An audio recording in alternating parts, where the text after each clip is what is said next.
ठाकरेंच्या सेनेनं राम मंदिरासाठी दिलेल्या 4 किलो चांदीच्या विटा गायब. खासदार संजय राऊत यांचा आरोप. उद्धव ठाकरेंकडून 1 कोटी रुपयांपेक्षा जास्त किमतीच्या विटा दान.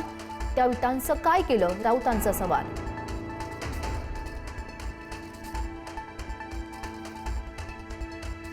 एकनाथ शिंदे उद्या देवेंद्र फडणवीस आणि अमित शहांनाही फोडू शकतात. खासदार संजय राऊत यांचा टोला. फडणवीस यांनी ऑपरेशन टायगर पासून सावध राहावं, राऊतांचा सल्ला.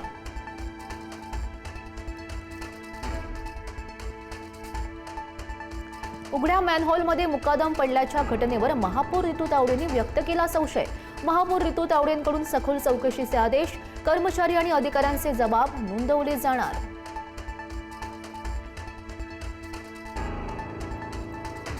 खासदार संजय दिना पाटील यांची पत्रकारांवर अरेरावी आणि शिवीगाळ. पत्रकारांच्या प्रश्नावर उत्तर देताना संजय दिना पाटील यांची अर्वाच्य भाषा. टीकेची झोड उठल्यानंतर खासदार संजय दिना पाटील यांचा माफीनामा. मुंबई लोकल हत्या प्रकरणात मोठी माहिती उघडकीस. आरोपी रोशन 2 महिन्यांपासून बॅगेमध्ये चाकू घेऊन करत होता प्रवास. मयंकनं मारहाण केल्याचा राग अनावर झाल्यानं हल्ला केल्याची कबुली.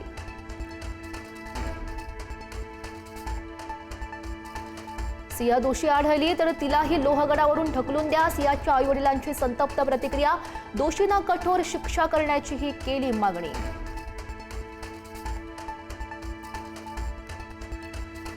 राज्यामध्ये मान्सून स्थिरावला. बहुतांश जिल्ह्यांना येलो अलर्ट जारी. 1 जुलैपर्यंत मेघगर्जना, सोसाट्याचा वारा आणि विजांच्या कडकडाटामध्ये हलका ते मध्यम स्वरूपाचा पाऊस पडणार असल्याचा अंदाज. व्यावसायिक गॅसवरचे निर्बंध हटवले. हॉटेल उद्योग क्षेत्राला मोठा दिलासा. महागाई नियंत्रणामध्ये येणार. पूर्वी लागू केलेले निर्बंध 50% कमी. लासलगाव बाजार समितीमध्ये कांद्याच्या दरात आठवड्याभरात मोठी वाढ. कांद्याला कमाल 2,555 रुपये तर सरासरी 2,151 रुपये प्रति क्विंटलचा दर. नाफेडच्या ऐवजी खुल्या बाजारात कांदा विक्रीला शेतकऱ्यांची पसंती. अन्न व औषध प्रशासनाची महिन्याभरात राज्यव्यापी धडक मोहीम. 904 ठिकाणी छापे. 34,66,90,000 रुपयांचा मुद्देमाल केला जप्त. 457 जणांना अटक. आयुक्त तुकाराम मुंढेंची माहिती. नाशिकमध्ये लसीकरणाच्या नंतर 16 वर्षीय श्रावणी पाटीलचा संशयास्पद मृत्यू. धनुर्वाताची घेतली होती लस. मुलीच्या कुटुंबियांकडून पोलिसांकडे सखोल चौकशीची मागणी.